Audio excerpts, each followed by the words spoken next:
How I Met Ananda Marga by Avadutika Ananda Kripa Acharya. One of the most beautiful things that ever happened to me was meeting the one that I had always been waiting for. I know that it is so difficult to describe Baba since his greatness is indescribable and at the same time overwhelming. The first time I heard about Baba was when I was only 14.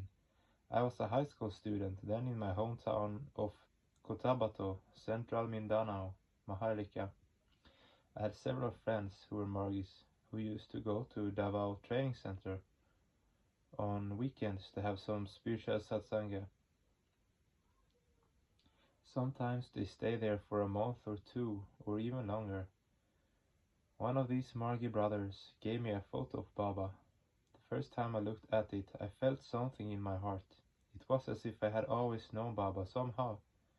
I carefully put his photo in my drawer and kept it secret from my sisters who shared my room.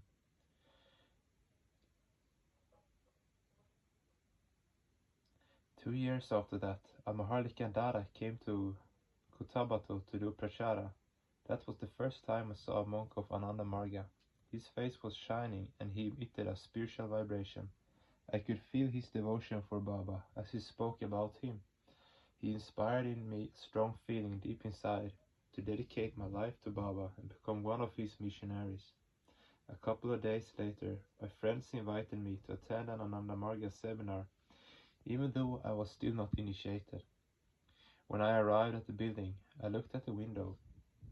I was astonished to see all my friends dancing a Kanda Kirtana, circling around Baba's photo. That was really too much for me, and I burst out laughing. 2 years later, I was 18 and studying at the university in Cotabato when an American Didi Kamudi, visited to raise funds and meet the Margis. My friends built a wooden Jagriti for their Sunday Dharma Chakra and meetings, so Didi stayed there. She inspired us and told us some of her experiences with Baba. Didi initiated me on May 24, 1981, when I touched the Pratika symbol.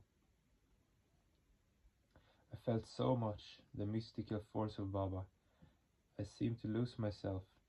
During the rest of the initiation, the only thing I could remember was the faint voice of my Acharya explaining the process.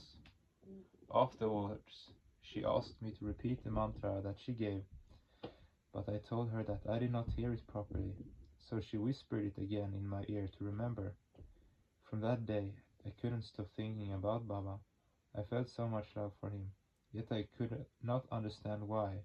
Why was I longing for someone I did not know and had not met? For the first time in my life, I started thinking about leaving my family, but I was too scared to tell this to my friends. What to think of my family?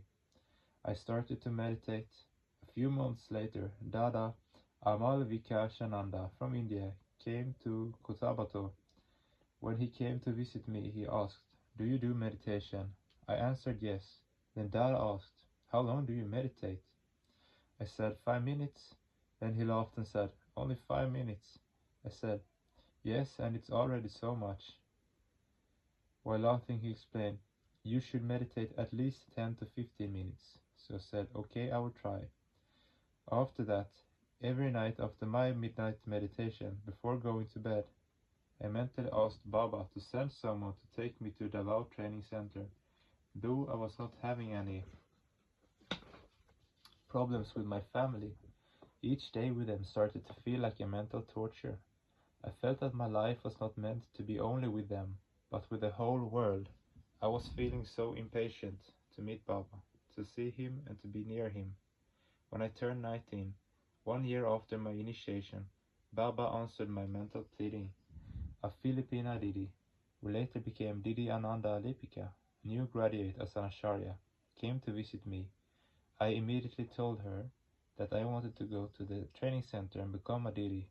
I explained that I could not tell this to anyone, especially my family, because they would surely stop me and not even allow me to meet my Margi friends anymore. So I told Didi that I had to run away. Didi helped me to travel to the training center. I reached there in September 1982. 2 weeks later,